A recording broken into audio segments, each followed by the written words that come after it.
Good morning, everybody. Happy Monday. We have an amazing show for everybody today. What do we have, Krystal? Indeed, we do. We have a deal, folks. Woo. It has gone through the Senate. Kirsten Sinema, after extracting her pound of flesh on behalf of the private equity industry, did sign on to the deal. It did pass through. It is actually expected to get through the House. So lo and behold, just when we thought that nothing was going to happen, there is something that's going through. So we'll break down the details. We'll tell you what Sinema stripped out, what she put in. There's also one piece on insulin prices specifically that the parliamentarian said, no, you can't do this, and Republicans ultimately blocked. So all those details we will bring to you. We also have some new moves from China.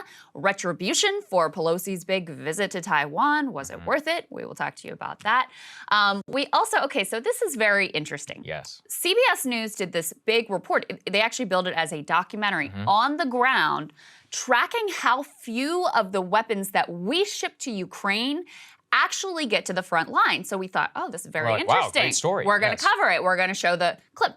Well, days after this was posted online, they pulled it down. They've got all these caveats. We've got to investigate more. We've got to edit it. So you have the very first sort of like really critical deep dive from the media into exactly what is happening with these weapon shipments, and they're basically bullied into pulling it down. Well, they were bullied specifically by the Ukrainian government, and so we're going to get into a lot of this. I've been looking over the details, just even more so this morning. It's genuinely shocking. It is a pretty shocking story. Also, some genuine suspense in Washington.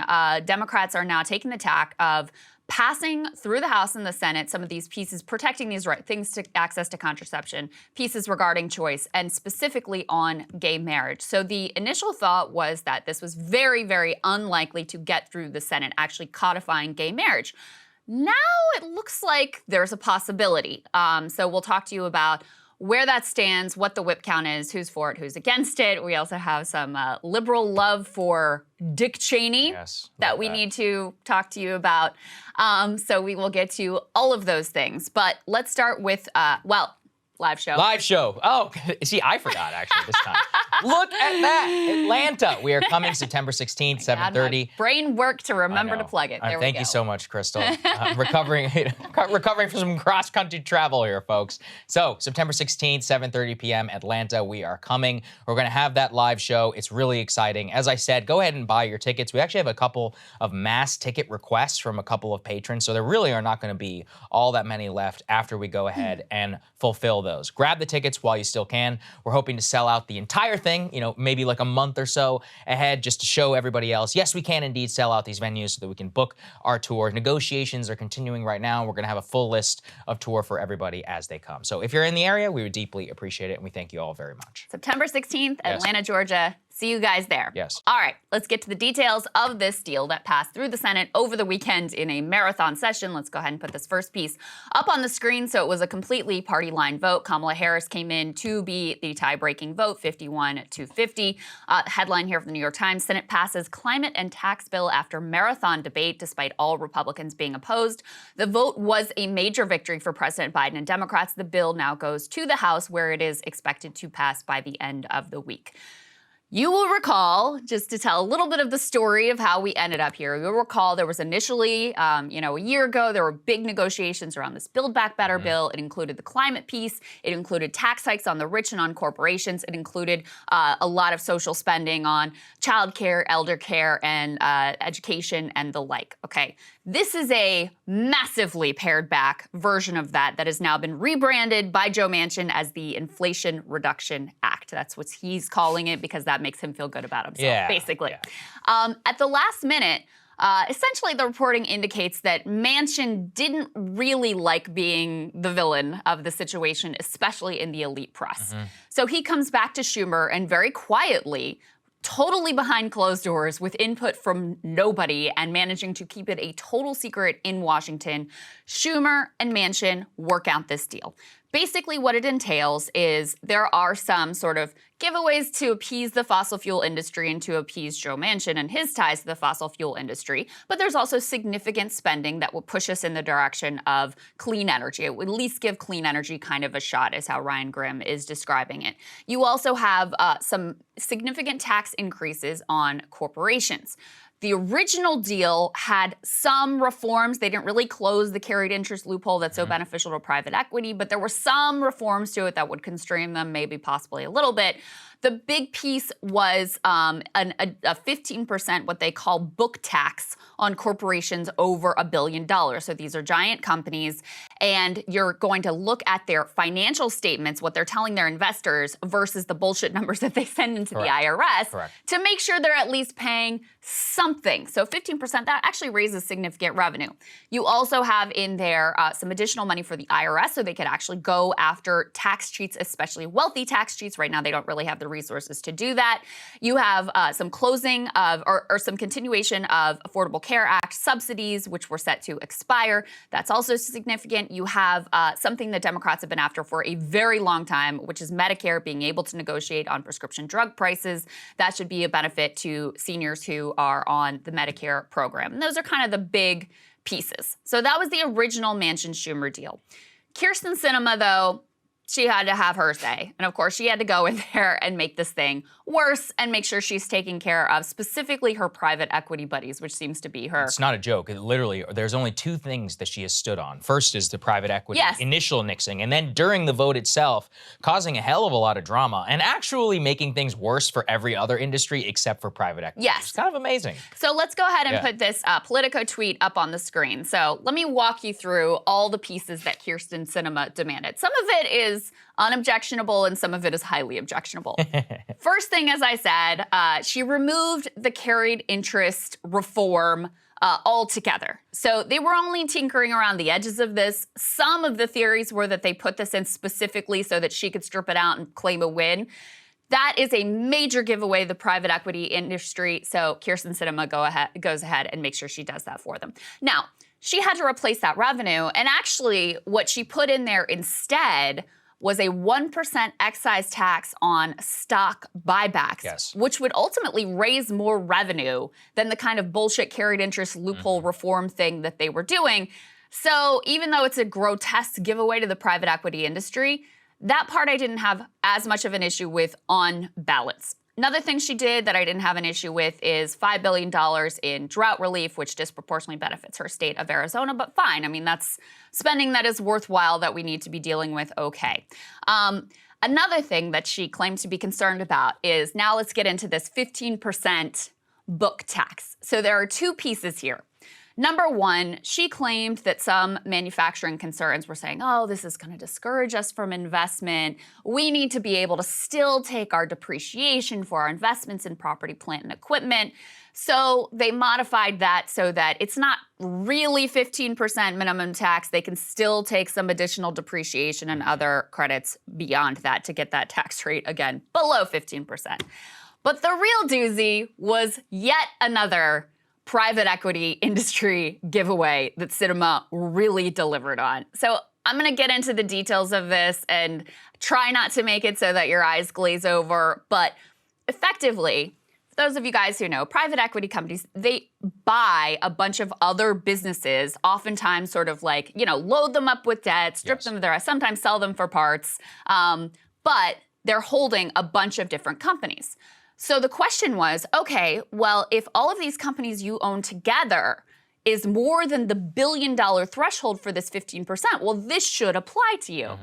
Oh, no. She wasn't going to have private equity subject to this 15%, which again is still very low, tax. So at the last minute in the voting with the amendment, she partnered with a few other Democrats and all the Republicans to make sure that private equity would be unaffected by the 15% book tax. Yeah, it's completely outrageous, Krystal, because what this means is that firms like Apollo Global Management, which used to be headed by Leon Black, since resigned after his connections to Epstein, but just to give you an idea of who some of these people are. Side note there. Just a little side note about who some of the biggest global private equity people are in America. Disproportionately multi-billionaires. You know, these people buy up these companies, leverage them up with debt, offshore. They're some of the worst people in American finance, and they benefit from some of the biggest loopholes in the American tax code. Well, this was the first time that we were ever actually going to go after them. And one of the benefits of the way that the book tax was written was, what is the easy way? Is if they say, we're going to tax everybody over $1 billion. What do? They spin off a bunch of subsidiary companies, and they have holdings that eventually totaled up past $1 billion. But according to the IRS and legalese, they could say that they report under $1 billion. This actually was quite strict in the way that they were going to enforce said law, and it's one of the reasons why it would have raised so much money. What she effectively did is carve out the private equity industry from the 15% minimum tax. So what does this mean? It actually disincentivizes normal corporations, which are much easier to regulate, much easier to go ahead and to tax. And this actually is such a boon that it is very likely that we are going to see even more sales to the private equity industry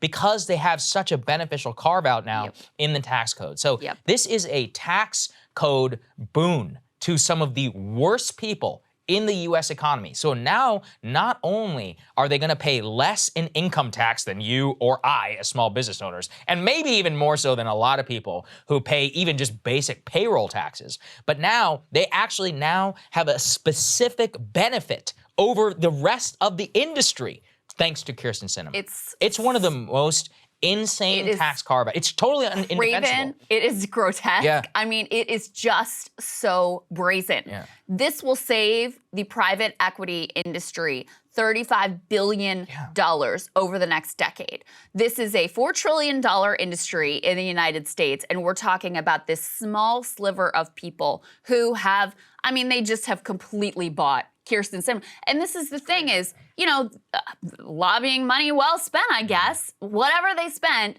to get her on their side, it was certainly worth it in terms of their bank accounts and this grotesque giveaway that they ultimately won for her. It really is extraordinary. And let me tell you what she's saying, the bullshit spin on this, and what John Thune, the Republican who offered up this grotesque amendment. He's a great friend of the industry. Yeah, and all the Republicans voted for, a few of the Democrats, and Kyrsten Sinema led the charge here.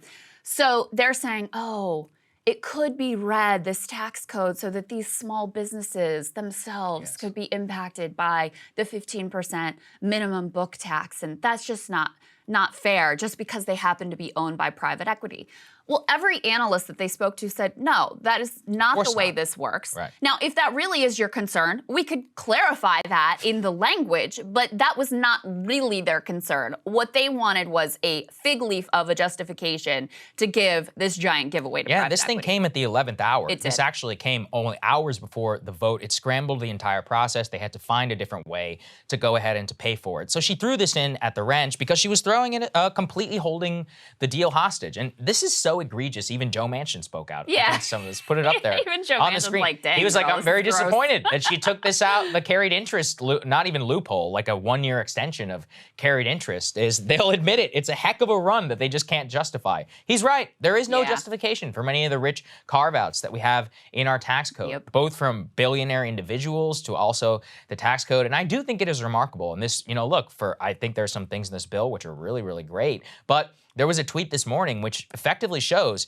Democrats have now had two opportunities to repeal the Trump tax cuts of 2017. I will remind the audience, the single most unpopular thing Donald Trump ever did in office, Charlottesville, January 6th, he never reached a lower point in his presidency than the day that the Tax Cuts and Jobs Act was passed as a giveaway to rich people, giveaway to the industry, accelerating stock buybacks, not putting us in the best position in whenever the coronavirus pandemic hit, because lo and behold, everybody spent a bunch of money on stock buybacks. Nobody spent any money on actually, manufacturing and investment. That remains codified into law. So we now have two successive Republican administrations, the Bush tax cuts and the Trump tax cuts, which Democrats ran against and promised to repeal and did not do so. They had multiple opportunities, and it now remains the law of the land. And we all know the House going the way it's going to go, that means that they're here to stay forever. And if Trump wins, then we're going to have even more tax cuts. It's done. I mean, and this is common, as you're pointing out with the Bush tax cut. There's a ratchet effect, which once you do the giveaway to the rich,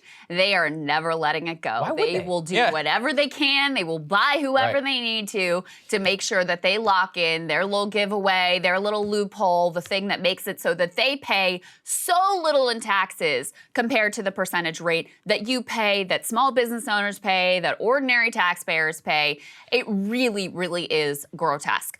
Couple other things to say here. So first of all, obviously this has to also pass through the House, where the big question mark was over the no salt, no dice caucus. I saw this morning that they're saying they're going to back it. So they were not willing to be like the total villains of the situation. Even Josh Gottheimer had enough sense to be like, all right, fine, I'll back this thing. And Manchin had kind of drawn a red line about the salt tax cap, saying we're not getting rid of this. So it would have been a problem if they tried to mess around with it. They've said they're on board. I haven't seen any progressives who were saying they're not going to vote for it. So it looks very likely that this is going to go through the House and ultimately end up on the president's desk. I'm going to talk in my monologue a little bit about, the media coverage is very like historic. Hagiography. It's landmark. Yes. It's the first and this is the best week in his presidency, et cetera, et cetera, et cetera. I don't want to downplay the deal because there are good things in it. Yeah, it's good. Yeah, it's a good thing. I think we spent some time last week really going through the provisions, what it means for you specific. There's a lot that's actually very good in it for consumers in terms of that would both reduce our emissions, but also really, be a direct benefit to you. If you're able to buy an electric vehicle, there's a big, subsidy for a tax credit for that, for making your home more energy efficient, those sorts of things. Home solar. Yeah, exactly. I'm not a fan of corporate solar, but home solar is good. Yeah, home solar installation, all those sorts of things which are beneficial. The 15% minimum book tax, even if Kyrsten Sinema gave this giveaway to private equity, it still is an improvement. It still is going to raise revenue. It still is going to make it so that you won't see as often companies like Amazon paying 0% interest rate, which is a good thing. Right. I'll just reiterate those, which is that effectively there's been $80 billion for electric vehicle subsidies. And actually, one of the things I like the most about it is that for a while, GM and Tesla were actually penalized by the tax code because they had sold more than 200,000 vehicles. And originally they capped it so that you no longer got an EV tax credit for buying those vehicles. But look, it's not about, 200,000 or less. It should be a boon to the entire American electric vehicle market. And so that tax credit is going to come back under this. Part of the ones actually that could help the most people, you may not even really feel it, but you will feel it at the installation level, is some money off for electric cooktops and also money off for electric panels and home insulation. These are little things which of course bleed into your air conditioning bills and more and make it a little bit better. So all of these are going to be written into the tax code and on the margins, they're going to help your ability in order to reduce energy consumption. Now, obviously we have a hell of a lot way to go, but it does look, like I said, the fact that we got technology neutral into this. A lot of right-wingers are not talking about it because this bleeds into the bigger culture war. I do kind of wish they hadn't called it the Inflation Reduction Act because it's like, guys, come, this has nothing to do with inflation. Like, just stop. I mean, look, it's fine. It's a climate bill. Honestly, look, I mean, calling it a clean energy bill is not the worst thing in the world. Like, it's not like clean energy is unpopular. Yeah, I mean, this was Manchin. Yeah. You can put this squarely on Manchin. The naming of it, this is what he needed to make it called in order to be able to sell it, because he's been saying like his whole thing is, inflation, and this is what he's focused on. Whatever. To the extent that over a number of years it will reduce your costs, I guess technically it will reduce inflation. But is it set to deal with inflation right? No, that's not really the main Okay, so anyway, there's some good provisions. We should celebrate them. I think it's a good thing. I'm annoyed, specifically about the private equity. It really is gross. I just can't imagine being a United States senator at the last hour and going and holding this whole thing hostage just so a specific billionaire industry can get such a massive tax carve-out. Yeah. And look, a lot of the Republicans who voted for this, a lot of these guys talk a big game about, we're going to go after BlackRock and Larry Fink and all that. It's like, yeah, well, you just voted to give the guy a tax cut. So congratulations. He led the charge. He's actually a lot richer now, thanks to you. Because she couldn't have done it with just Democrats. Yeah, of course. They weren't on board. Right. So, yeah, I mean, and the other thing about it is like, she got her drought relief thing for Arizona. At least you can look at that and be like, that's your state. Yeah. Like you're actually, even freaking Josh Gottheimer, as gross as it is, his salt cap thing, that actually does impact his constituents very directly. They're rich. He's like, I'm fighting for you. Yeah, he's like, this is my constituent, and this is what I'm standing for. Right. But like the private equity industry is in New York and Connecticut. This isn't even in her. These are just the people that she's serving who aren't even her constituents who have bought her off. It is grotesque.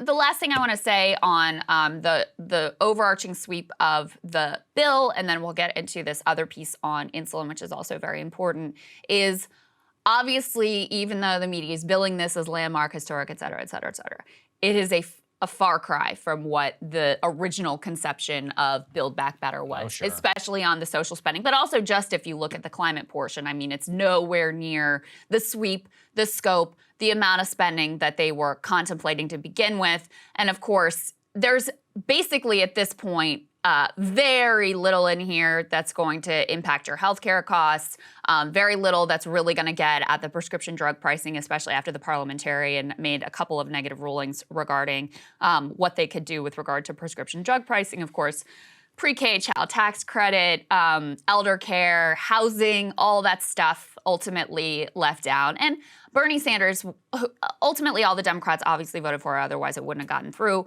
But he offered a number of amendments that I thought was kind of revealing because there were a few things, I'm going to talk about this some in my monologue too, like the child tax credit that supposedly every single Democrat supports. And yet, for whatever reason, they're like, no, we can't possibly put it in this bill. It's like, well, then do you really support it? Because ultimately, look, I get it's a precarious balance and, you're striking a deal here and whatever, but it's grotesque that Kyrsten Sinema can hold it hostage for her private equity giveaway. But when Bernie's like, hey guys, we all support the child tax credit and this is really great for kids, why don't we put this in? Every single Democrat, every single senator except for Bernie votes against it. So I think it's important to keep into context what the original idea was, what the original conception was, and the much, much, much, much, much more narrow version that ultimately gets through, while still saying, yes, it's a victory, yes, it's a positive step forward, even with the caveats, it's an improvement over the status quo. Definitely. Politically, do I think it will matter? Honestly, no. I mean, to the extent that it will have like a little bit of a boost, maybe to some Democrats, okay. I just think macroeconomically, inflation is a story. We'll probably cover it tomorrow. Poll out today just shows Joe Biden 60% disapproval, which, okay, look, you've had your good week, but when you're coming off something like that, listen, Jimmy Carter had a number of legislative wins too. It didn't actually matter. Yeah, and the problem is that Democrats really need to shift the status quo of reality, not just have a couple of good media cycles. Yes. The problems are so far beyond just you have a messaging issue. So, all right, let's talk a little bit about insulin. So let's put this piece up on the screen from Politico. So they say breaking as we flag might happen back in November of last year. Democrats just learned the Senate parliamentarian nixed their plan to penalize drug companies who hike prices faster than inflation outside of Medicare. So they're allowed to, and again, they could just fire the parliamentarian and do what they want, but they have decided to be constrained by whatever this random person says. So what they've decided is Medicare, yes, you can negotiate drug prices, but they're not going to allow them when it comes to private companies and the costs that they are charging consumers. They can't do anything about that. So part of that is Democrats really wanted to put a cap on the amount that companies could charge for insulin. And obviously, this is a critical piece because if you just look at the numbers, Americans pay almost $100 for insulin when the rest of the OECD pays significantly less than $25. This takes it's such a small cost to manufacture insulin. And Bernie Sanders has made a big show of going across the border to Canada to purchase it. I mean, we are just getting price gouged to high heaven. And obviously, we have a lot of people in this country whose life depends on being able to get access to insulin who are diabetic. And so this is a major, major pain point. So they decided, even though the parliamentarian struck it down, they decided to put it up for a vote to see if they could get a few Republicans on board, 10 Republicans on board, so that they could actually overcome the 60-vote threshold and be able to get the insulin cap through, which would be a massive, beneficial step forward for so many people across the country. Well, that didn't work out. Let's go ahead and put this up on the screen. Senate Republicans block the insulin cap on the private market. 60-vote threshold, it fell 57 to 43. So you did have some Republicans who voted for it, specifically just to give credit to the ones who did vote to impose this insulin cap. You've got Bill Cassidy, Susan Collins, Josh Hawley, Cindy Hyde-Smith, John Kennedy, Lisa Murkowski, and Dan Sullivan. Kind of an interesting and odd grouping there, unusual coalition of folks who voted for this insulin cap. And it is worth pointing out, Saagar, two things. Number one, so many of these senators, I saw Joni Ernst in particular, who I think has close family members who are diabetic and dependent on insulin, who under the Trump administration, they were talking, oh, we gotta get insulin costs there, we gotta do this, we gotta do that. Then when they have the opportunity to, of course, they vote no. And the other thing that's worth pointing out is that, it's disproportionately red states who have the largest number of diabetic sufferers who, would really benefit from this bill. You can go ahead and put this last piece up on the screen that has the rates here. The highest rate of diabetes is West Virginia, then Alabama, Mississippi, Louisiana, Tennessee, South Carolina, Arkansas, Kentucky, Oklahoma, and Texas. Many of those places, their senators just voted against this. So again, silly. The Democrats are letting the parliamentarian dictate the rules here, but they've decided to go down this path and ultimately did, I think, something that was at least politically intelligent.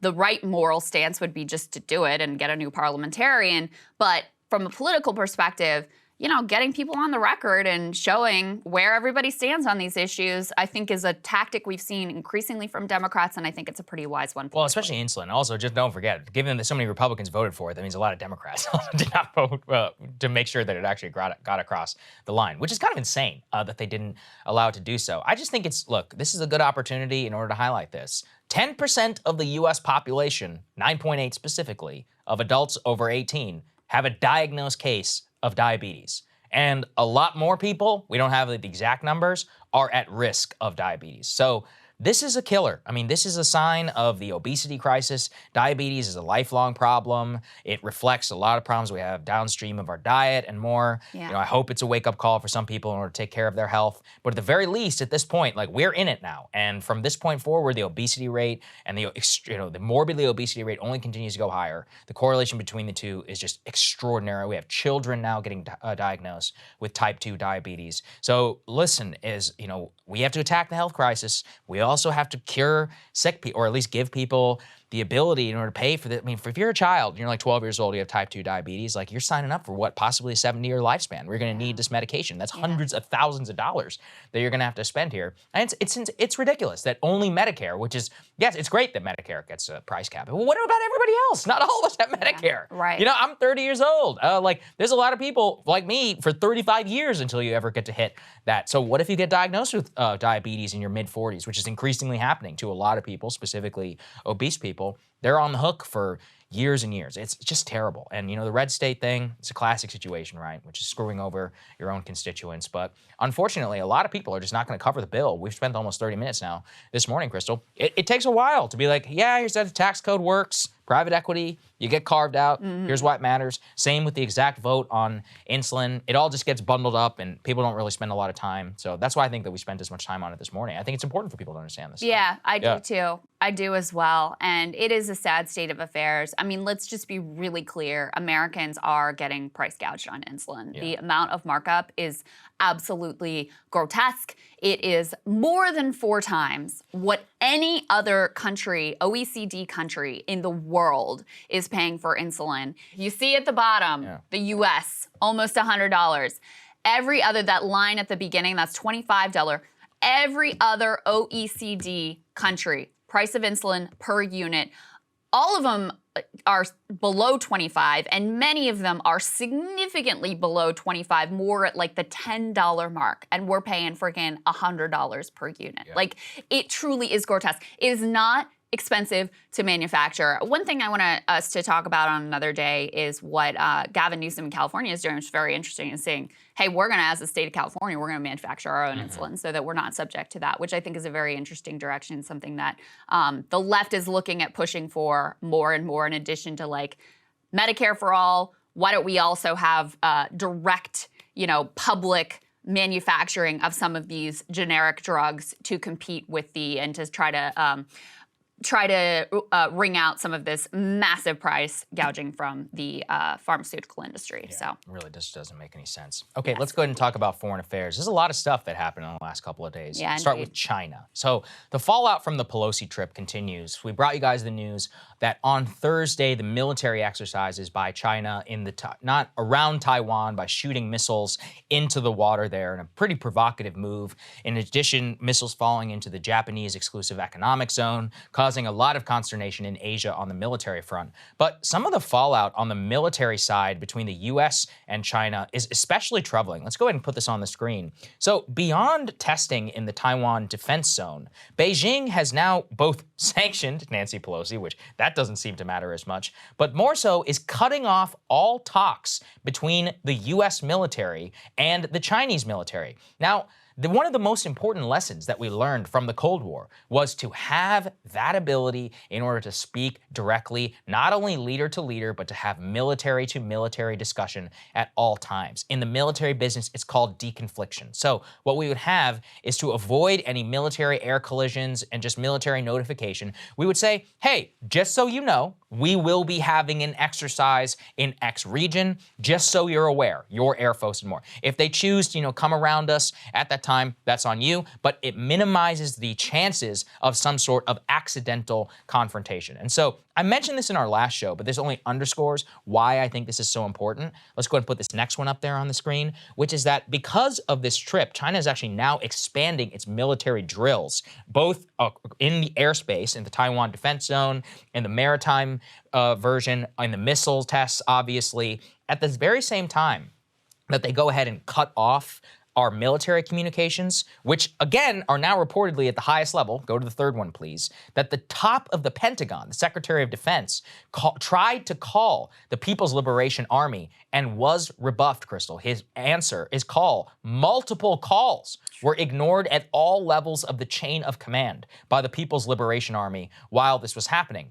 I just want to remind everyone, this all happened right before 9/11. It was called the Hainan Island Incident. I mentioned it a little bit in the last show, got overshadowed by 9/11. Basically, we had I forget exactly what it was, a U.S. reconnaissance aircraft that was flying, I think it was in the South China Sea. And a Chinese aircraft, he came and he was being very aggressive. Anyway, by the way, the facts are very disputed by China, but I'm just telling you the U.S. side. So the Chinese aircraft basically collides with this. It gets sawed in half. The pilot dies. The aircraft is very badly damaged. It's forced to land on Hainan Island, which is a Chinese military island. So they land there, and now all of a sudden we're in the middle of a full-fledged diplomatic crisis. We have like 20 guys, pilots and more, who are sitting in China who are basically blaming us. They say it's our fault for both spying on them and then for colliding with this aircraft. They said it was our fault, not their pilot's fault.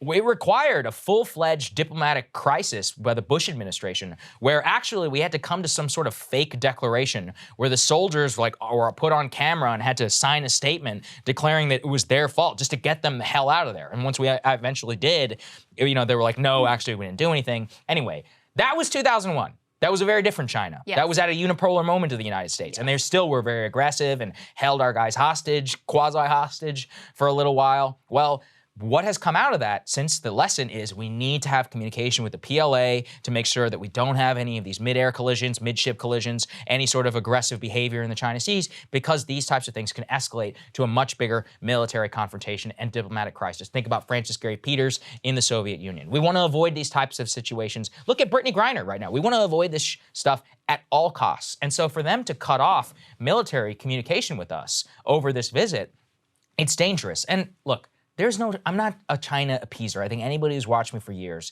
would know that. I have no problem, quote unquote, standing up to them. My problem with the Pelosi trip, as we repeated over and over again, there was no strategy behind it. She just simply decided to go without any of the advice of the military. Did not want her to go, specifically for this reason. The Biden administration didn't want her to go. President Biden ultimately didn't feel like he had what it took in order to basically just say, no, you can't go. Yeah. And then she goes over there for no discernible reason and has now ignited not only a diplomatic crisis with China, but now having military ramifications. I mean, who knows when they're going to pick up the phone again? These are important. Another thing that we didn't actually cut here, but we had to cancel one of our nuclear missile tests in order to just say hey, don't worry about it. It's all good. We had a scheduled Minuteman II nuclear missile test that was going to take place out in California. And part of the reason that it was canceled was because the Pentagon chief literally can't get in touch with the PLA to try and tell them, hey, it's got nothing to do with you. So they just went ahead and canceled the test. So we have all kinds of downstream ramifications now that have happened as a result of this trip. And the only question is okay, was was it worth it? Like, what exactly was accomplished by this trip? What did you gain? Congratulations. Right. Like, you showed that we're strong. Right. Like, it's so silly. It is really just, it was an absolutely reckless and foolish move on her part.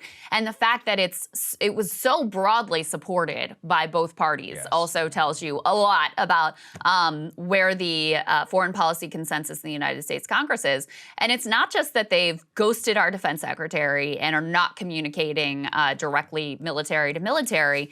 They also have said they are going to stop cooperating in 8 different key areas, some of them that supposedly Nancy Pelosi cares a lot about, including climate change. So a few of those are not only defense, but narcotics control, transnational crime, and climate change. So listen, the other power in these scenarios always has moves that they can make as well. And I also think it's very illustrative of the way that the U.S. sort of approaches foreign policy in general, because ultimately, like, China is very responsible for how they decide to respond, and the fact that they're deciding to go, over the top with these war games of the sort that we haven't seen since the 90s, and that they're deciding to sort of sanction Taiwan in these specific ways. They also decided to directly sanction Nancy Pelosi. I'm not going to cry about that one. And to, decide not to cooperate in these 8 key areas, of course, they ultimately are the ones that made the decision, but we can't act like we're blameless here. Like, this wasn't a predictable outcome from her deciding to go when they were very clear in saying, this is not acceptable to us. Like, this is a red line. This is screwing up what you've said you're committed to over decades and decades and decades. We don't like it, and we did it anyway. So one thing that I have become very concerned about in thinking about this, and there's actually a great interview with Lyle Goldstein, who's the director of Asia Engagement at Defense Priorities, that's in Jacobin Magazine right now, is I really don't know that, well, I do know the media is not doing a good job of laying out just how risky this ultimately is, and what a precarious moment we're in right now, locked in this proxy war with Russia. So we're already thumbing our nose at one great power in terms of Russia, and directly saying we want to defeat them on the battlefield, and continuing to send billions of dollars in weapon shipments, adding countries to NATO, all of those things. So we're already doing that. And now we're basically picking a fight and sort of provoking another great power that is, has way more at stake in Taiwan and cares way more about Taiwan than we ever will. What I like about what you're saying, too, is, both the Hawks and the Doves agree. They're like, this is a lot more dangerous. We've had Bridge Colby on the show. He's a mega hawk on Taiwan. And what will he tell you? He's actually very against a lot of our Ukraine intervention, specifically for this reason. He's like, look, I am only concerned about what's happening in the Asia Pacific. I do not believe that our military is ready for it. The Doves will tell you the same thing. There is like a horseshoe theory going on where everybody, I think, can at least agree. I mean, this is really my orientation, which is that I think that focusing all of our problems on the old world while we basically ignore 50% of the world GDP out in the middle of Asia. When I see the cutoff of communication between us and China, I've spoken about it with Russia. It's not even close to the same level of stakes. And that's why the media does a terrible job of communicating what the closure of the Taiwan Strait would mean, what closure of the Straits of Malacca would mean, what the fall of Taiwan would mean for the United States. Like, these are astronomical. Like, you think it's bad to pay $1.50 more per gas a gallon? Like, imagine not being able to buy any consumer electronics. Imagine having no more cars. Like, imagine literally, I mean, also, Russia is, you called it a great power. I mean, it's 1/10 probably the military and economic strength of the Chinese. But we're literally just casually risking nuclear confrontation with 2 countries, significant countries right now.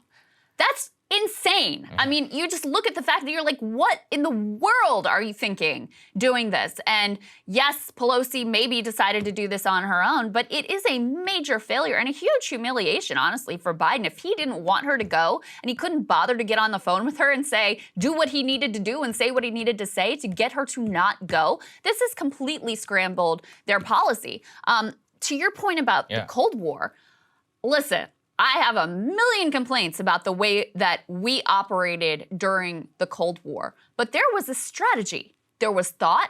There was a visceral understanding among the public and among our leaders of what the stakes were, what the risks were. There was intentional communication. There were intentional, ultimately, agreements that were come to try to avert the worst of the worst potential disasters. Now I just feel like we're just sort of bumbling around this thing casually, I feel like going to Taiwan. Let me do that. It's the end of my career. Let me go there. There seems to be no intentional strategy or real understanding of what the stakes and what the risks are, and that scares the hell out of me. It should scare you. It's actually, Marshall and I are very divergent often, and we were talking about this recently on the realignment, and he was like, even, from a more hawkish perspective, the biggest problem that we have both, shared with the trip is around exactly what's happening here with the lack of strategy and Pelosi's just ad hoc going. Think about the days of the Soviet Union. Would Tip O'Neill ever defy Ronald Reagan and just go to the Soviet? Never. It would never happen. Right. Imagine that. Because what happened is that 1948 onward, George Kennan writes NSC 68, laying out the strategy of containment. This becomes the guiding foreign policy of the United States up until 1991. Everybody had their varying degrees on containment. Obviously, Vietnam was a disaster. Then, you had like détente, then you had rollback, all of these different things, but they were within the same framework. We have no framework of prioritization, which actually leads us very well into our next segment. Yeah. Talk about Russia, where we have the similar bleed over effect. So why don't we go ahead and get to this, the weapons segment. Yeah. This is a fascinating media story, policy story. The fact that it's actually not a bigger scandal really just tells you a lot exactly about how the US media, who they respond to, and what criticism they have. So a couple of days ago, CBS News committed an act of journalism. They both went to Ukraine and researched, hey, these hundreds of billions of dollars of weapons that are flowing into Ukraine, tens of billions of it from the United States alone, how's that going in Ukraine? Is it actually going to the front line where these weapons are needed? And here's what they found. Now, keep in mind, this video is no longer available on the CBS News website, and we had to actually go to kind of great lengths in order to just get a clip of it. But we think it's important because remember now, they have since taken it down and say, after criticism from the Ukrainian government, that they need to do, quote, more research. Let's take a listen to the original segment that they aired. In the past 2 months, we've moved weapons and equipment to Ukraine at record speed. Drones, grenade launchers, machine guns. We're seeing this incredible, historic flow of weapons coming into Ukraine. Do we have any sense as to where they're going? We don't know. There is really no information as to where they're going at all. All this stuff goes to the border, and then kind of like something happens, it kind of like 30% maybe reaches its final destination. 30%? Are you concerned about weapons getting in the wrong hands? I don't care at all whether that happens. What sort of a unit do you command? Can't say. Okay. There are like power lords, oligarchs, political players. One of the biggest targets are convoys like this transporting weapons. Вот там был пост, где мы ехали, только что въебались туда, прямо в пост. И за деревьями. Вот там Орлан идет. Europeans had come to believe that that project of integration had effectively meant the banishment of armed force. All of a sudden, not far from the borders of the EU, was the most significant war since World War II.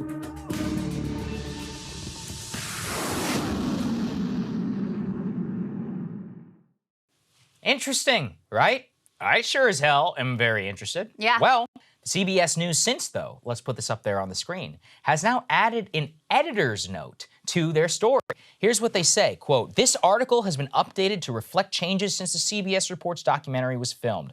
The documentary is being updated. James Oman says that the delivery has significantly improved since filming with CBS in late April. The government of Ukraine notes that the U.S. Defense Attaché Brigadier General arrived in Kyiv in August 2022 for arms control and monitoring." So what they point to is that they basically had significant pushback from the U.S. military and from the Ukrainian government at the airing of this story. So much so that they've gone ahead and deleted that segment. Now, here's the thing.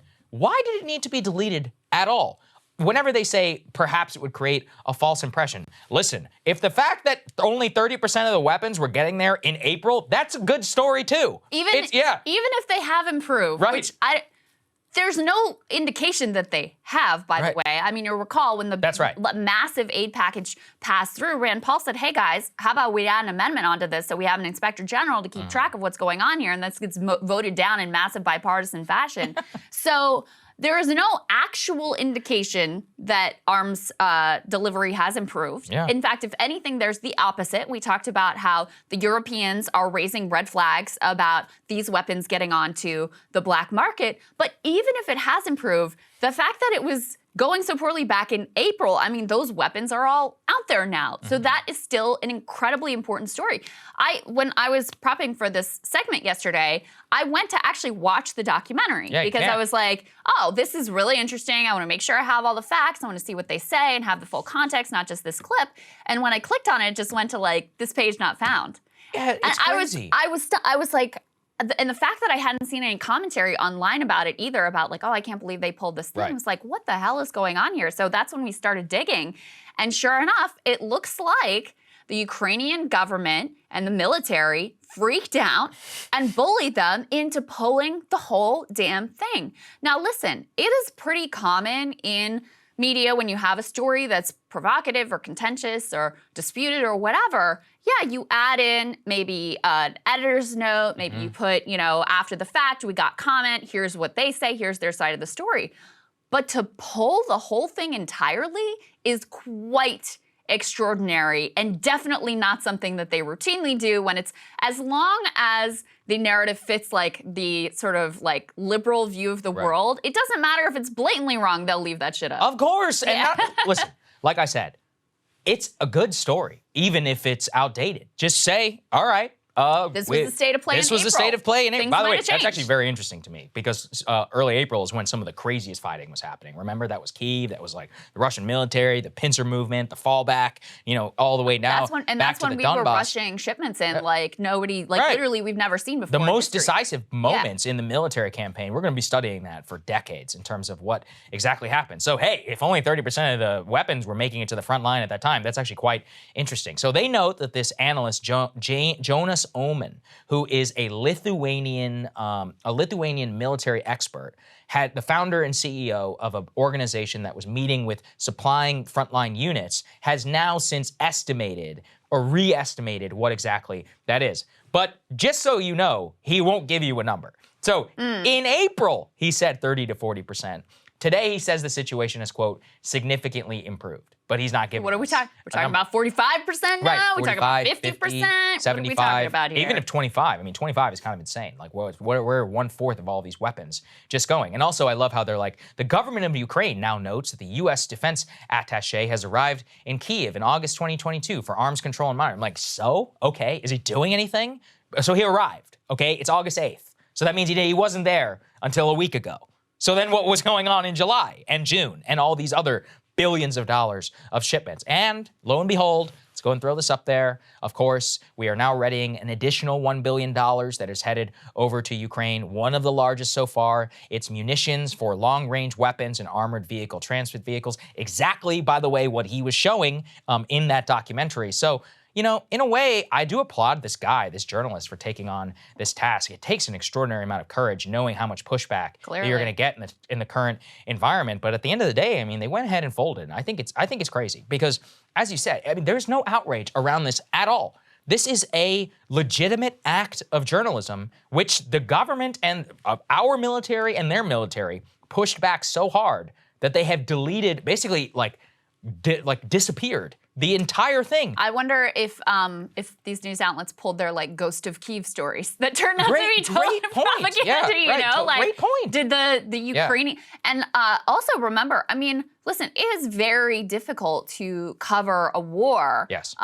When you're kind of dependent on what the governments involved are telling you. In fact, we are more dependent and understand the Ukrainian side on the Ukrainian government than we are on the Russian side, because with the Russian side, we have intelligence assets. We have a well-developed program to figure out what is the discrepancy between what they're saying and what the reality is, and put your deep state spin on that or whatever. On the Ukrainian side, we didn't have any of those assets developed, so we're more dependent on just whatever the Ukrainian official line is, and the Times, the Post, whatever.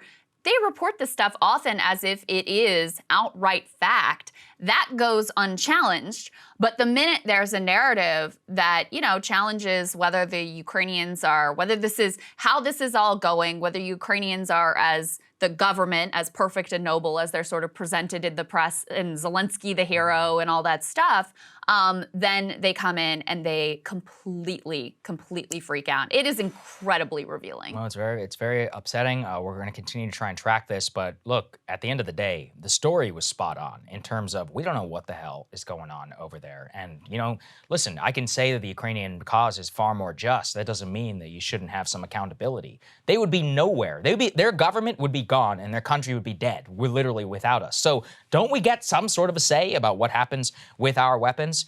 And let's say this. If it was the first time that something like this had happened, you could be forgiven, right? It's 1986. The Soviet Union is fighting. And you're like, hey, we haven't these learned guys, these lessons yet. These Afghans, they're good guys. They're just fighting the Soviets, anti-communism. We say, hey, all right, we're going to and then, some of these Stinger missiles end up in the hands of some bad dudes and end up being used in the Civil War and the Taliban, and we lose all this military equipment.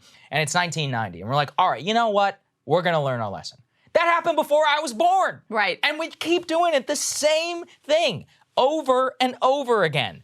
Afghanistan, then Syria. Iraq, obviously. Yeah. You can't even forget that one. Afghanistan, Iraq, then Libya, then Syria, then now this. It's like, when will we ever learn our lesson? As the Rand Paul thing. Inspector. Do you know how much we have learned from the Special Inspector General of Afghan Reconstruction? Yeah. That guy, John Saagar, he's a hero. Yeah.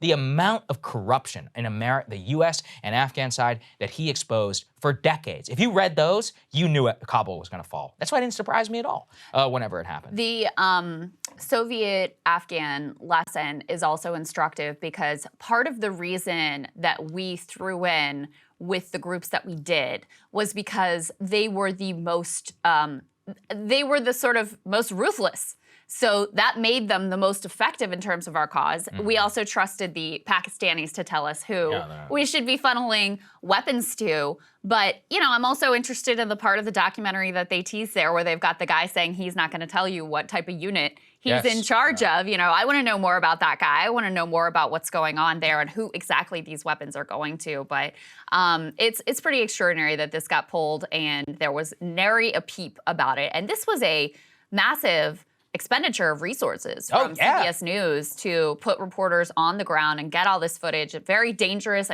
Journalists, I'm sure, put their lives at risk in order to get this footage. You could see it, literally. It was in the line of fire. Yeah. Anytime you have, journalists on the ground in a war zone, this is not just, you're there on your own figuring it out. No, there's a whole team around you and fixers that are involved. It was a very elaborate, costly, dangerous process to gather this footage, and now it's disappeared. And I wonder, do you think they're going to update it and put it back up again now? I think I bet it's just dead forever. I do think they're going to have to update it just because, now that we'll have done a segment on it, I'm just going to assume some others will probably going to pick up on it.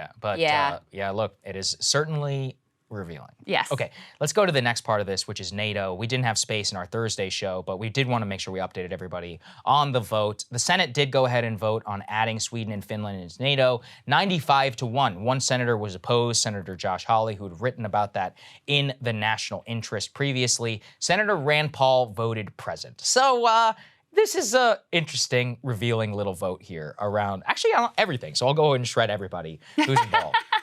First of all, we actually did know. Look, it's like I said, cards on the table, but I'll try and do my best to present both sides of the argument. I was against adding Sweden and Finland to NATO specifically because I think that NATO expansion played a significant role in shaping modern Russia to the point where they did invade Ukraine. Russians have agency. It's not 100% our fault. Please don't interpret anything that I'm saying. That being said, as our China segment, actions have consequences. Understanding the history of Russia, the Russian state, exactly how they felt post-collapse of the Soviet Union, the rise of Putinism, and why exactly is popular is interesting. No, you should try and understand the other guy and the other side's argument. Interesting, it's essential. Well, yeah, you should. Yeah. In the history, great powers, their red lines, correct. What are they? We should know that, and we should understand. Yeah, you could say, I think that's indefensible, but you should just be like, I understand that this is a red line for them. Okay, so let's understand that. Then with Sweden and Finland, they historically did not want to join NATO. Both have been invaded by the Soviet Union and Russian Empire many times in the past. However, the invasion of Ukraine said that they pushed them over the edge. They wanted to go ahead and to join. So this, as we noted, I think we were owed a real debate. And by the way, we did not actually get one. We had great debates in this country in the past in terms of foreign entanglements, all the way back to John Quincy Adams, the invention of the Monroe Doctrine, we shall not go abroad, or there's George Washington, we shall not go abroad in search of monsters to destroy. There's always been a long history and debate over how exactly we engage specifically with the European powers, been embroiled with them since the 1700s. And with NATO, it harkened back to some of the original ones like Wilson and his 14 points in the Treaty of Versailles. I mean, there was this massive campaign in this country after we lost 200,000 troops, supposedly for peace in our time in Europe and more, or for peace forever, the war to end all wars and the Enlightenment, bringing on this new age. And ultimately, it was defeated. And that was really the harbinger of a lot of isolationism, of a change on the European continent, of, many of the points that Lodge raised actually were quite salient and did end up coming true. But my point is that we got the debate. Here we didn't get the debate at all. And I got to say also with Rand Paul and also Mike Lee, supposedly a libertarian isolation. Rand, if you're against it, vote against it, man. Like, don't vote. Voting present is such a lame move. I'm just going to say it. It's really lame. So lame. It's one of those things where take a stand, man. If you're willing to take a stand on arms control, fine. Hawley, I personally, I would say to his credit, did vote against the bill. He gave a little bit of his rationale on the floor. Let's take a listen. Some say we can't beat China by retreating from the rest of the world, but I'm not arguing for retreat, and I'm not arguing for isolation. What I am arguing for is an end to the globalist foreign policy that has led our nation from one disaster to another for decades now. What I am arguing for is the return to a classic nationalist approach to American foreign policy, the one that made this country great. A foreign policy that is grounded in our nation's interests and in the reality of the world as it is, not as we wish it was, or not as we once hoped it would be. I don't disagree with a word of that. That being said, Yeah. there was an objection actually from Senator Cotton, who himself is a hawk, but actually did point out some hypocrisy on Hawley's part. As I said, I'm going to be fair to all sides. He says, quote, "It would be strange indeed for any senator who voted to allow Montenegro or North Macedonia into NATO to then turn around and deny membership to Finland and Sweden. Kind of I would love to hear the defense of such a curious vote." And actually, as Cotton points out, Montenegro and North Macedonia are far less strong additions to the NATO alliance in terms of their military capability, their strategic importance to the United States, why they should be in the alliance at all. Personally, I would say all four shouldn't be in the alliance. But I think that's a good point. So anyway. Well, and listen, if Hawley came out and said, actually, I shouldn't have taken that vote, and here's what I've learned from Russia's invasion, and here's why I look at the world differently, then, listen, people can change and they can And he learn didn't. And they I can actually evolve. I read his op-ed and his speech, and he did not mention And that. he didn't address it. So I think that's a fair point from Cotton. Hawley is presenting the sort of like right-wing China hawk view of why this is a bad move. So my view and Hawley's view of the world are not the same. What I'm sad to see missing from this debate is the left-wing case against this, which is, as you said, listen, what we have been engaged in very casually in terms of NATO expansion with little debate and little thought did play a role in exacerbating the Russian paranoia that leads to them invading Ukraine. That doesn't take agency away from Putin, but it does say we need to understand how our adversaries are viewing our actions and then, take that into consideration when we are moving forward with our own foreign policy.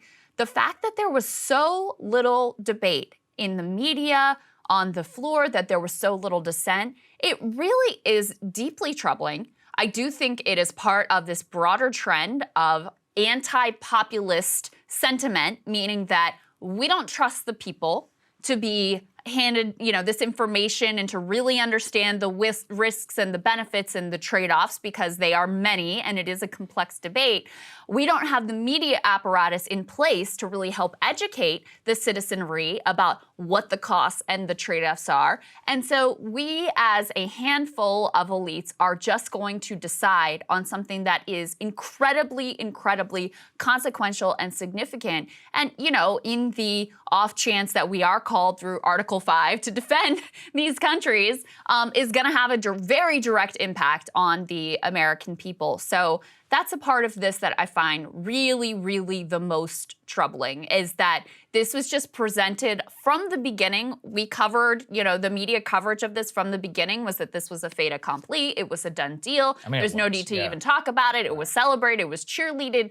There was never any sort of critical look at, okay, but what might the cost be? What might the trade-offs be? What might the risks be? How might our adversaries view this as well? Yeah, and that's all I'm saying. And also, I mean, as Holly correctly notes, Finland and Sweden do not even hit 2% of their GDP spending on national defense. So one has committed to do so. The other one promises that they will, but they're not enshrining that into their constitution anytime soon. And I'm just saying, if we're going to nuke a country on your behalf, maybe just step up just a little bit, given that you actually share a border with them. And Glenn Greenwald also points out specifically what you're saying. Let's go ahead and put this up there on the screen. Bernie does not even pretend anymore to have anything resembling a left-wing foreign policy or minimal divergence from the neocon-driven democratic foreign policy dogma. Opposing NATO expansion was long a mainstream liberal view. Now only Holly and Paul will get near it, which is, yeah, I mean, I think he's right. The fact that he did vote for this. And, this is what you would expect from him, is at least give a justification. But Krystal, I have not seen a single justification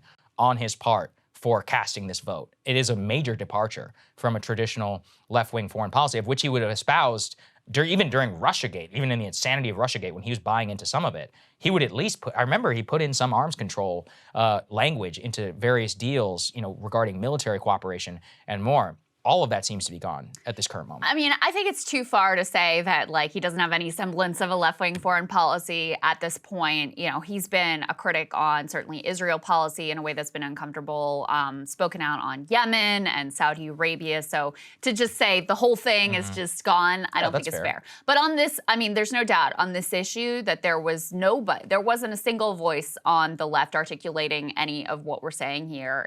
I just think it's a disservice to the country that we didn't have that view presented, that we don't have any representatives on the left who are willing to carry that view, and that there also has been so precious little consideration of the massive arms shipments that we've continued to send to Ukraine without an inspector general, with a lot of questions about where the weapons are going, with a lot of questions about what the strategy ultimately is and where it's going to lead.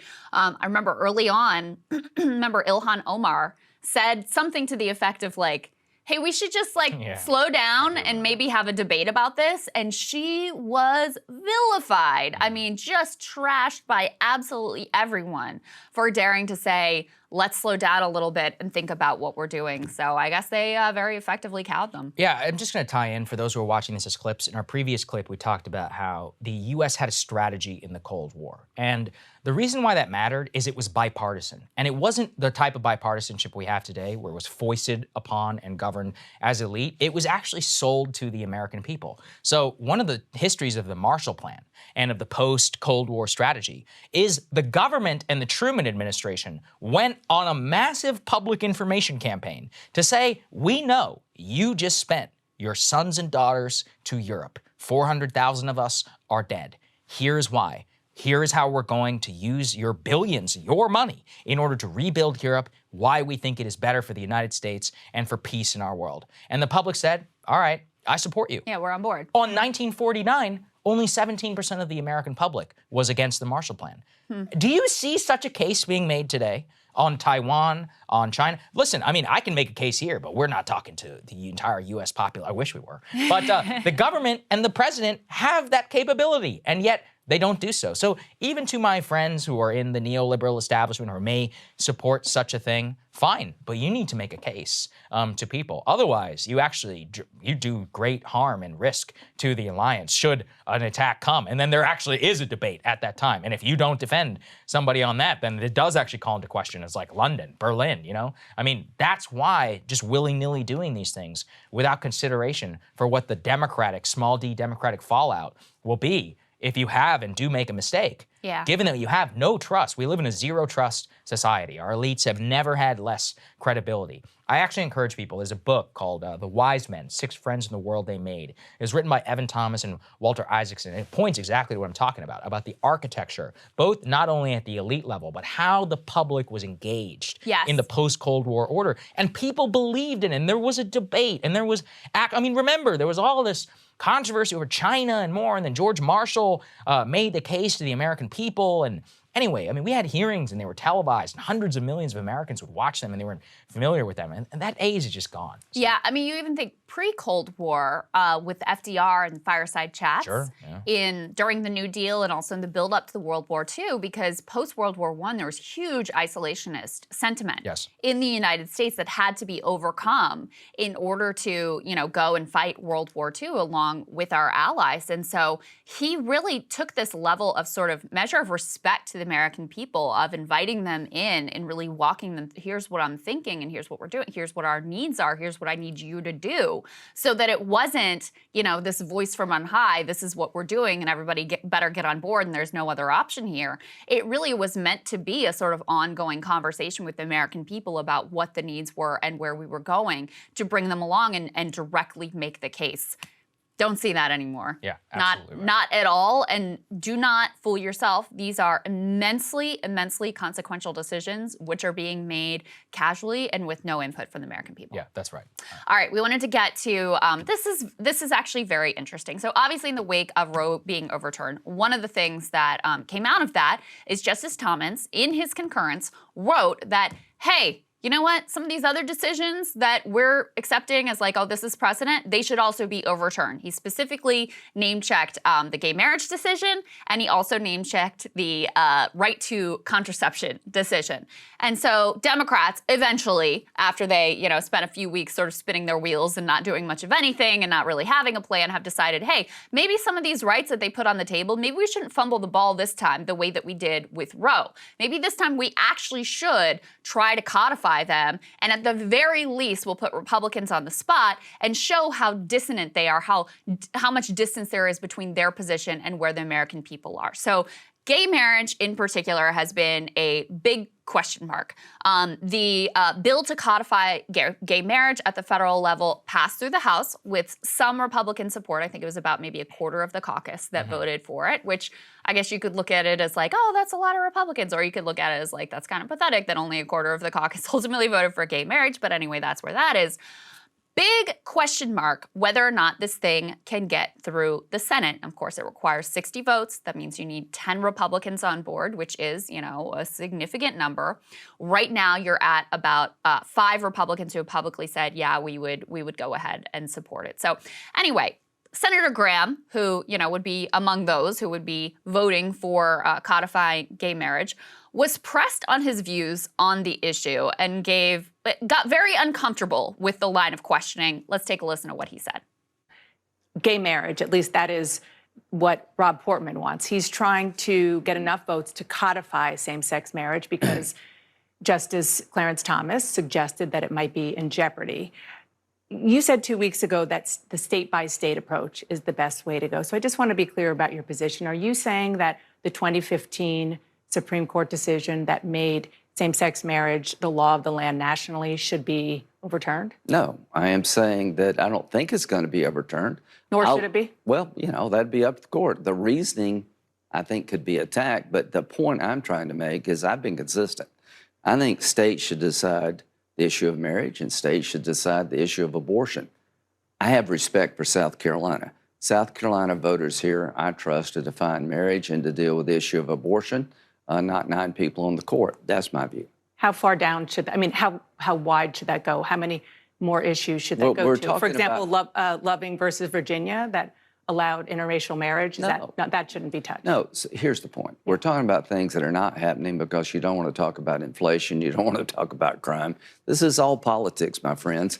Instead of trying to solve problems like unstable people having guns, we're talking about constitutional decisions that are still in effect. But if you're going to ask me to have the federal government take over defining marriage, I'm going to say no. Wow, getting a little bit dicey. Yeah. So, I mean, there's Interesting. a few things to note there. I mean, first of all, when she goes down the path of, okay, interracial marriage, should that be left to the states? He doesn't have an answer. He has to dodge and just say, we should really just be talking about inflation.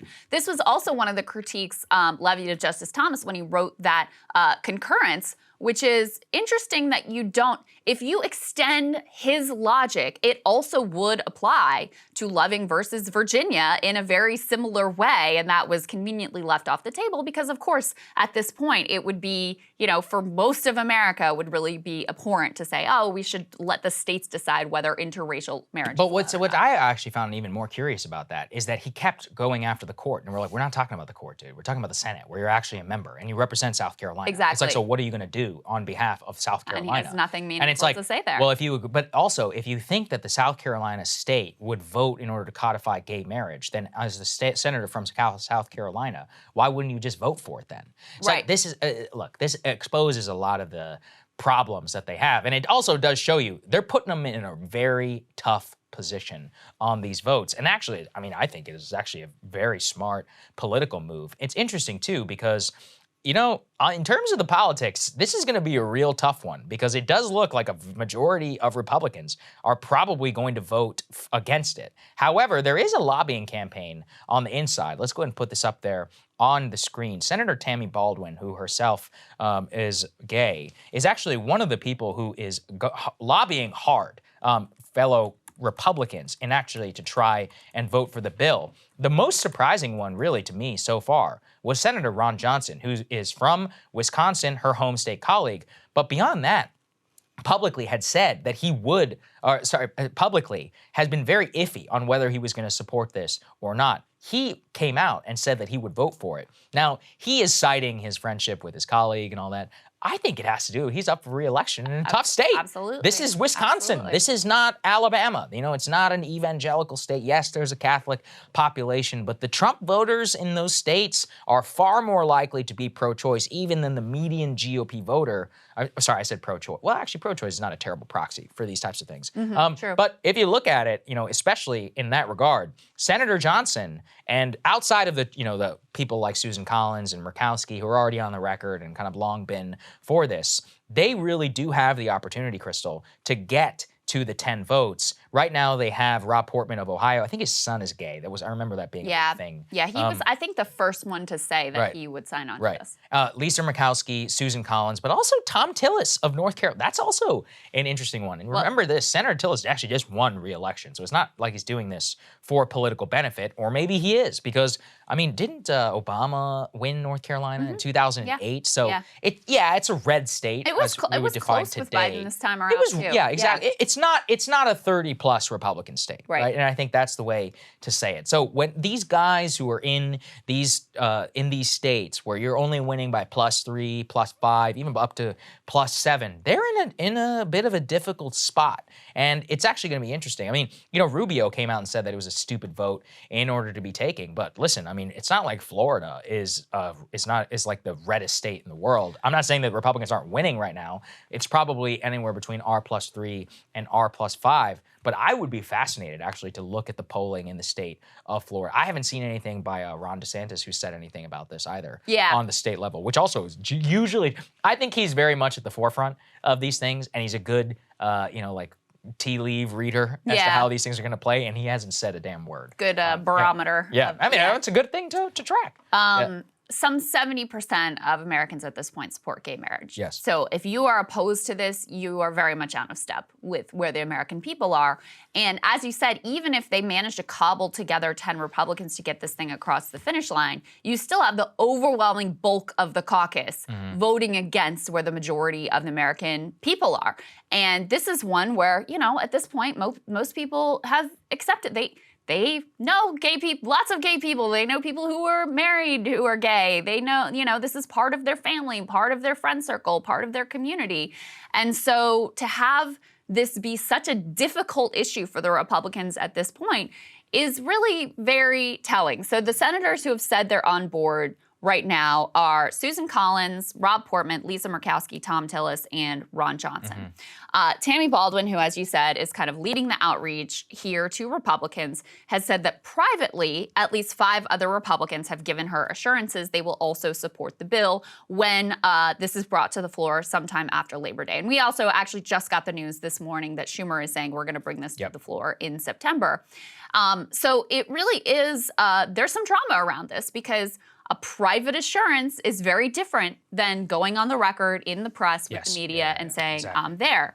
And there's also a question of, and this gets into some of the Senate mechanics, will they also be on board with the vote to bring it to the floor, to get it past cloture, or would they just be on board with if it gets to the floor, then I guess I'll ultimately vote for it?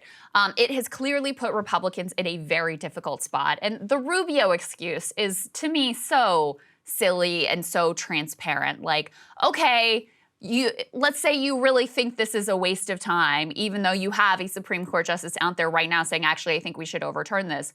But it's not like you saying you're not going to vote for it is going to keep it from coming to the floor. So, all right, just don't focus on it.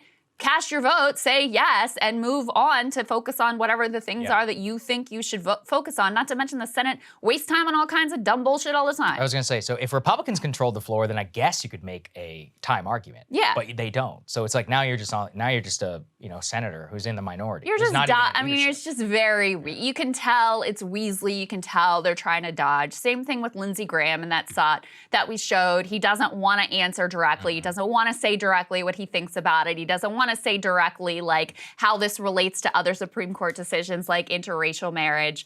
And we saw this after Roe 2. The best argument they could come up with was like, oh, we should leave it to the states to decide. But then you had a lot of people giving up the game and also pushing for a federal ban on abortion, which is the opposite of leaving it to the states to decide. But then and also Kansas did, and then they shut their mouths. And then they're like, oh, maybe we shouldn't leave it to the states to decide. It's not like it wasn't predictable, but some of us tried to tell you. Indeed. Okay, let's talk about our favorite. This has been just sticking in my craw all weekend. Let's go ahead and put this up there on the screen. Liz Cheney, her primary is coming up. She's cast to lose in a historic degree, but she's going out with a bang in terms of being feted by the national press. And this time the national press, look at the language they use. The 1-minute ad landed with a bang on social media. Dick Cheney excoriates Trump in an ad for his daughter. Here's what Mr. Cheney says. In our nation's 246 history, there has never been an individual that was a greater threat to our republic than Donald Trump. That's how he opens the ad. He goes and he casts it and says that is why Wyoming voters, of which he used to represent, should come out and vote for Dick Cheney. And this led to some of the worst and most cringe appraisal that exists, both by MSNBC. We have a clip. Let's take a listen. Right. A progressive saying yesterday to me, I love Dick Cheney now. It's frying people's synapses. They don't know how to process what they're seeing right now. Okay.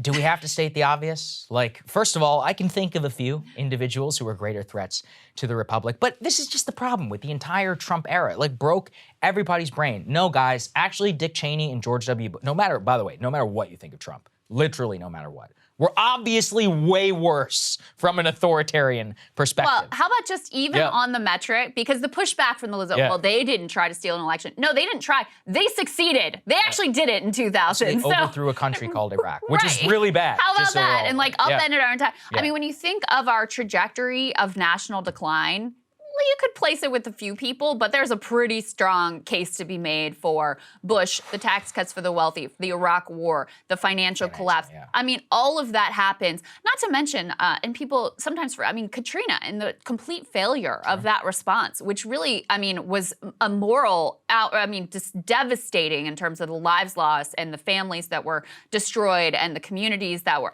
it was horrific. And it also, I think, nationally really scarred us in terms of our own confidence about our government's ability to show up and perform in these situations. So, I can think of a few people who were a greater threat and actually created much, much worse harm. And that's not to whitewash the Trump era whatsoever and how horrible he was. But for this dude to come out and lecture, give me a break. To Willie Guy's point there about like, oh, progressives are confused. To the extent that they're confused, like you have your network to blame. Because that's you all true. are the ones who elevated all these people, and like as long as they were opposed to Trump, then now suddenly they're heroes and giving Nicole Wallace like, you know, primetime slots and all of that stuff. Like you all are the ones who created that confusion and didn't make it so that people could understand like Bush and Cheney and that crew were bad and actually helped pave the way directly to Trump. And yes, Trump is also bad. That is not a hard thing to understand. It did not have to break people's brains. You all did that. Congratulations. Yeah, I know, absolutely. And also it's like, oh, this is a powerful message from a Republican. I'm like, guys, if you cannot at this point in American politics understand that Dick Cheney is not a mainstream Republican,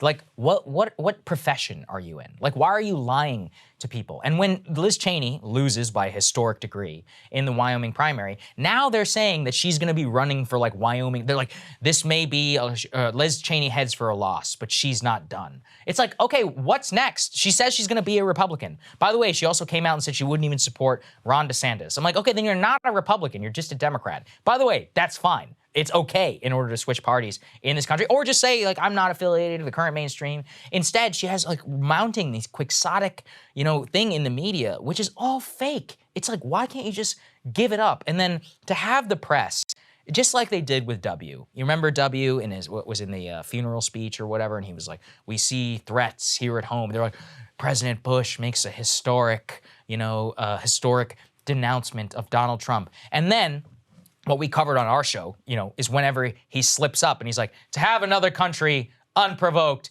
invade Iraq. He's like, I meant Ukraine. That was That is what is worth covering. It's like, I just feel like I'm taking crazy pills. Well, the sign of how broken brains are is that Liz Cheney's approval rating is higher with Democrats than Republicans. When she, on every issue, is right-wing. I mean, she's almost consistently, uniformly on the far right, voted with Trump, you know, however many percent. She's very reliable in terms of being a very conservative senator. And so the fact that Trump was interested in making the divide all about Trump, but also MSNBC and CNN and these other places played into that as well, where the only thing that mattered is where he stood on the issue of Trump.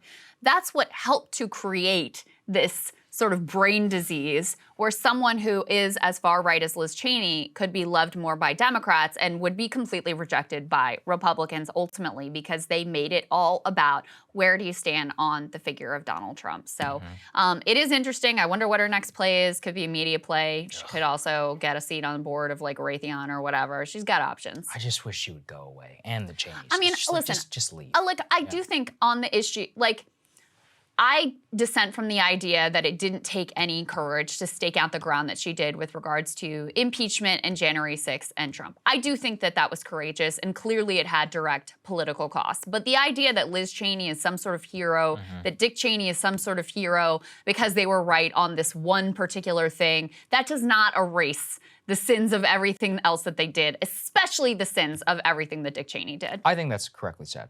That's right. All right, Saagar, what are you looking at? Well, everyone, the media and the public health establishment are at it again. So I feel compelled to revisit the topic of monkeypox, which on Friday was officially declared a public health emergency by the United States and the CDC, opening up billions of dollars of funding to combat the disease and heightening the debate as how cases spread. How do we contain it? Now, before I start, I think it's important to review the facts as they are.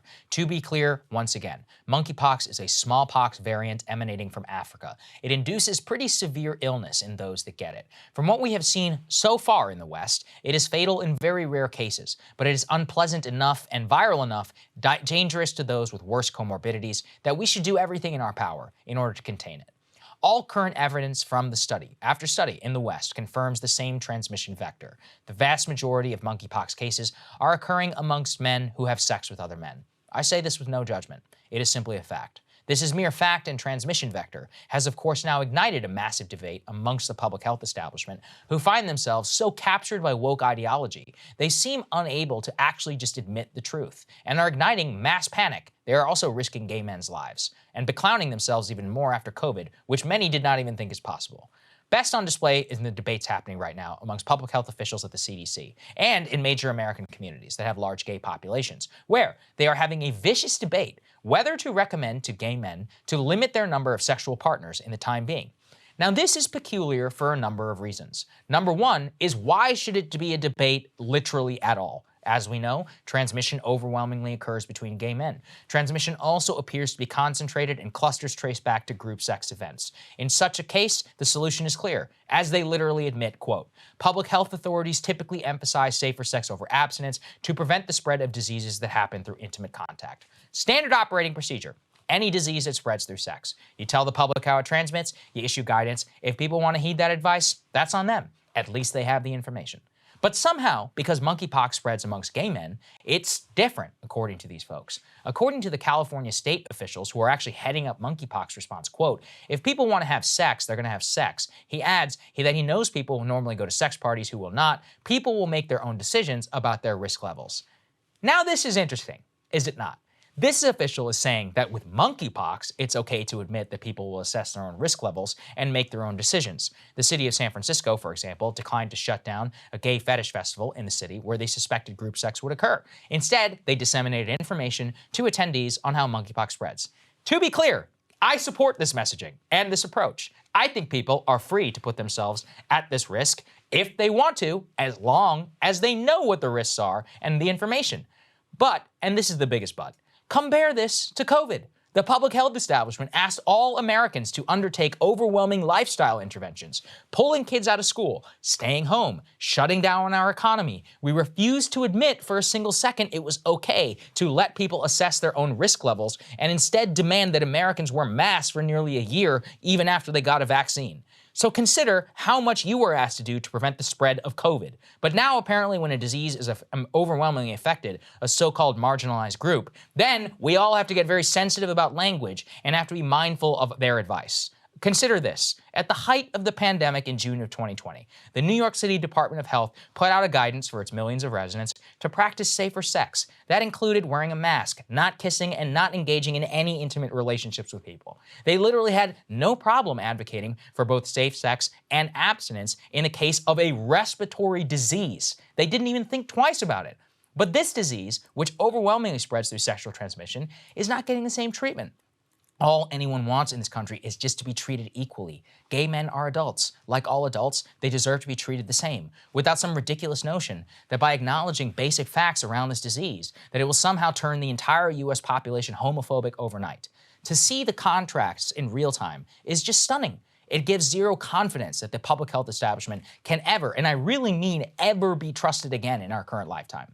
Be watchful of how they are handling themselves as monkeypox continues to spread, because the more they set the standard that different subgroups of the population are somehow treated with more sensitivity or care than other different standards, what we can tell other people to do and what not, the more they're going to shred credibility in the future. And I can be sure of this. The next time they tell us what to do, by default, it's just going to be no, or prove it to me, or I don't believe you. And that's just not a good place to be as a country. I just think it's incredibly hypocritical, Krystal, the way that they're handling all of this. And we've talked about this previously. Listen, treat people like adults, treat people equally. And, the San Francisco approach, I actually think is fine. I'm like, yeah, tell them, fine, okay. As long as you take that approach for everybody. But we know they just didn't do that with COVID. And that's what bugs the living hell out of me. Well, what bothers me is just, I don't want public health officials trying to psychoanalyze the American people and trying to figure out what we can handle and what we can't handle and what that's gonna cause in 10th order downstream effects. Right. Have enough confidence that in our somewhat democratic society, we can behave as adults, we can take in the information, we can evaluate it with regards to ourselves and our families. I'm not sure about the COVID comparison because obviously, 1 million Americans died from COVID. So it's just not comparable. But only 7,000 people have monkeypox. It's also way more infectious, COVID. So the idea of everybody having to take measures to stop the spread makes a lot more sense than whereas monkeypox, you have it spreading very specifically in one particular subgroup of the population. So I'm not sure that comparison really totally holds up. But for me, the bottom line is just, give us the information and then we'll figure it out, and give us the advice about what you think makes sense and what doesn't and what the risk is, and then we can evaluate it for ourselves. Don't try to, like Fauci at the beginning of the pandemic, like telling us, masks don't really work. Or changing what the population will be. Right, like, exactly. When we reach under 10,000 I mean, that was the herd immunity thing was almost more extraordinary than the mask thing because he actively admitted that he changed his answer of what herd immunity was based on what his assessment of what the American people could handle was. What? We didn't ask you to do that. We asked you to give the facts. And if there's a range, and okay, some say it's this, some say it's that, personally I think it's somewhere in the, okay, fine, give us the range, give us the full information. Just because it's a nuanced or complex set of facts, that's fine. But the idea of you have to handle us with kid gloves and we can't really handle the truth and you're gonna blatantly lie to us in some circumstances because you think really it's in our best interest. No. Yeah, I'll tell you what I meant. Just to clarify on the COVID thing, I'm not saying everyone should take precaution, but I'm saying that it should just be a blanket advice to everybody in the community, in the subgroup. And what they're saying is they're trying to manage both emotions on their side and not. Listen, the WHO just came out with guidance, which was clear as day. They said, hey, men who have sex with other men, you should limit your partners at this time. That has not yet been reiterated except by one public health agency in the United States. The CDC is not offering this recommendation under fear of igniting homophobia. That's the problem. Issue the guidance. If people want to risk it, that's on them. Seriously, I actually don't care. That's on you. I don't know about you.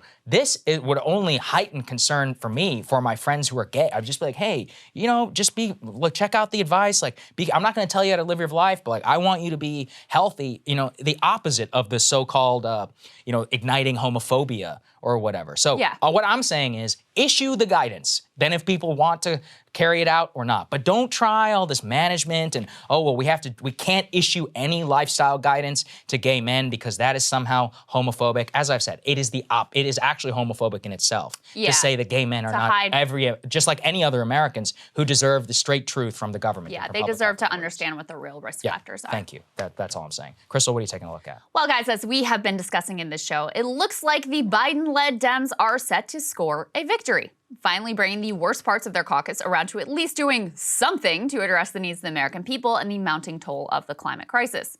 But how big is that victory exactly? To hear the media tell it, this is monumental, it's landmark, it's historic, it's the best week ever. In a week, Biden went from left for dead to the most consequential president in a generation. So let's take a closer look at what exactly we're talking about here. The so-called Inflation Reduction Act will hike taxes on corporate America. It will improve the IRS's ability to hunt down wealthy tax cheats. It will reduce carbon emissions through a basket of measures. It will maintain Affordable Care Act subsidies and at long last allow Medicare to negotiate some prescription drug prices. It will also use some of that increased revenue from tax hikes to reduce the deficit. Now, the overall impact, it's relatively modest. The biggest spend and impact is on climate, and here is how Ryan Grim breaks all of that down. He says, in a world in which this bill becomes law, the energy industry will still be tilted toward fossil fuels, but clean energy will be competing on a much more even playing field. The clean energy banks and the tax credits will bring in private investment that is many times the sticker price of the public spending. In that world, there is a chance that technological progress will make clean energy cheap enough it drives dirty energy out of business. And there is also genuine hope that innovation around capturing and sequestering carbon and, say, turning it into rock underground can make a dent in atmospheric concentration levels. Putting public money behind these kinds of efforts at least gives humanity a shot. Listen. Certainly having an outside shot is better than no chance at all, which is the reality of the status quo without this bill. But it can only really be celebrated as a big win in comparison to the nothing that it looked like Democrats were going to achieve through the reconciliation process. In effect, Manchin won and Sinema won. They demonstrated so thoroughly that they were happy to torch it all and burn it all down to please their donors that everyone basically decided, what are you going to do? You got to give them precisely what they want. In other words, this was not a negotiation. It was a hostage situation. But it's never a fair fight when you actually care about doing something decent and the other side just literally does not. Remember, the original idea for this bill, back when it was Build Back Better, was much closer to being accurately called transformational. And it was still far from what was really truly needed for the American people. It had a much more sweeping green energy plan. It also had major new social spending to support families, children, elders, and architect a new era of labor organizing. Bernie has done a good job throughout the short period of debate on the Inflation Reduction Act, reminding us all of just how much has been lost and how inadequate the Biden agenda actually has proved to be. In particular, he was derided by his colleagues for pushing for provisions that every Democrat allegedly supports. Here they are in creepy, orchestrated unison, proudly proclaiming they will vote against things that they like in the name of Democratic Party unity. Then, when it came time to vote, Bernie had the audacity to offer some of these provisions as amendments, including expanding Medicare to cover vision and hearing, something that is wildly popular, also cutting subsidies to big oil, and extending the child tax credit. Now, take the child tax credit as just one example. This, again, is allegedly backed by every single Senate Democrat. Yet Bernie was sneered at on the floor by his supposedly progressive ally, Senator Sherrod Brown, who urged his colleagues to stand united against doing the thing that, again, they all pretend to support. Madam President? Senator from Vermont. If I could ask my friend from Ohio, why would passage of this amendment or getting 48 votes on this amendment bring the overall bill down? Madam President, Senator Sanders, the arrangement in this is all 50 Democrats support this. We know every single Republican has voted against the child tax credit, not once last March, but twice. But we know that this is a fragile arrangement, and we've got to pass it as much as I'd like to do it. Senator from Ohio, all time has Bennett. expired. Come on, Bernie. So you've got essential needs of the American people left on the cutting room floor because reasons. It's also worth remembering that some portions of this bill could have been accomplished and in more complete fashion by Joe Biden himself acting alone. So, as we discussed earlier, Kyrsten Sinema, she extracted her pound of flesh before agreeing to this deal by fully protecting the carried interest loophole that benefits some of the worst Wall Street ghouls on the planet. She is obviously terrible. But what do we say about a president who could completely close this loophole all on his own and just doesn't? This analysis that's up on the screen now from 2016, this was under Obama, but this still holds true today. Biden could instruct his Treasury Secretary to close this loophole right now, something that would be good and also hugely popular among all but a very small set of very wealthy and very well-connected individuals.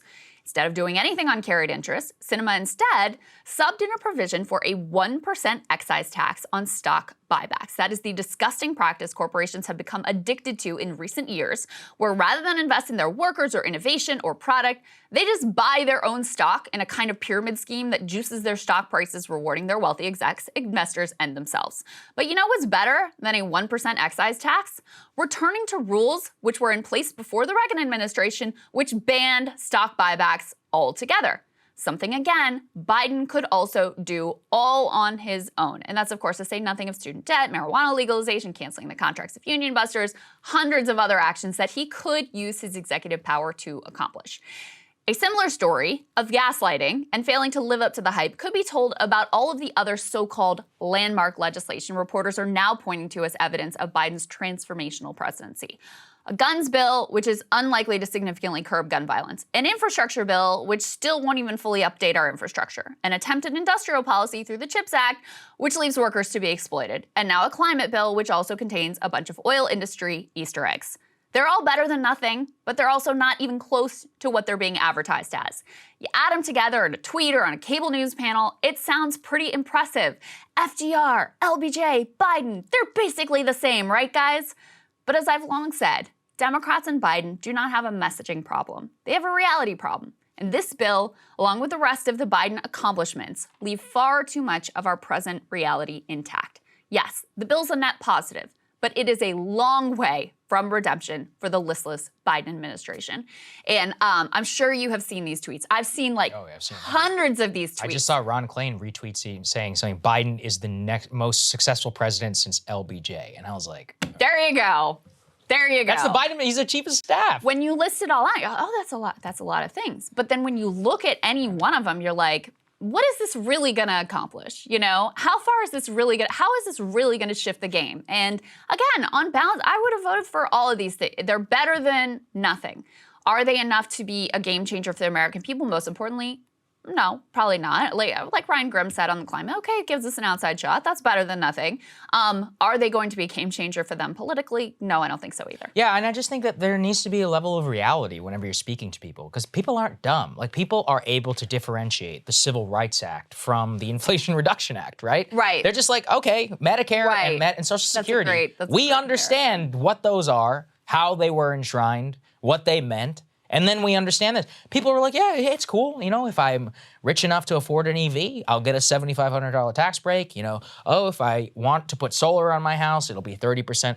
I support all of it. I think it's great. Yeah. But I'm not like, this is the most game-changing piece of legislation in American history. Right. Right. And that is why this is also leads to a lot of cynicism, because then people will say, well, we did something for them and they didn't reward us. It's like, well, hold on a second. They're saying, I'm really concerned about gas, and I'm really concerned about this, and inflation is really high, and meat is too expensive. And you passed this bill, which, you know, is fine, but you didn't actually do anything when I asked you to do it. Yeah. That's a concern. I mean, and they're, you know, you can't blame them for doing that. That's actually a really fair point about the cynicism it breeds in politicians who will look at this and say, like, if Democrats have a poor midterm showing, which they're still likely to have, even though Republicans are doing everything they can to rescue them, and we'll continue to talk about that on other days. But, you know, if they have a poor showing, they'll say, we did all this stuff, and people just don't care about policy. And it's like, maybe your policy wasn't as advertised. Maybe you didn't deliver on the things that, you know, really would have impacted their lives right now. Like, oh, the infrastructure bill is another good example. Yeah. Like, how much do they crow about this?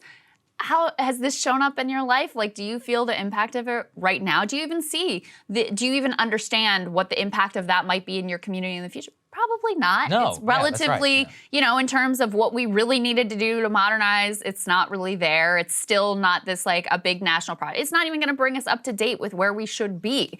So to celebrate these things as like, oh, it's historic and it's most consequential since LBJ. Come on. Yeah, I mean, people are not dumb. Like, everyone's like, yeah, it's great that LaGuardia will get $25 million. I think that's actually great. Why can't you just be like, but this is good? Yeah. It's not like game change, but it's we good. did a good thing. We want to do good more, and that's why you should vote for us. Instead of like, we did this massive historic landmark, best week ever. Listen, we already had EV tax credits on the books, you know, just so people know. It's not like it's the first thing we ever had. If it was the first time, I'd be like, wow, that's cool. Yeah. But it's not. Indeed. All right. Thank you guys so much for watching. We really appreciate it. We had a guest cancellation, unfortunately, but we will have somebody for the show on Tuesday. We really appreciate you guys sticking with us. It was a really fun show today. We got into a lot of policy, which is the area that we absolutely love the most. So if you guys can help us out by becoming a premium subscriber today, we deeply appreciate it. The link is down there in the description, and we will see you all next time. Love y'all. See you tomorrow.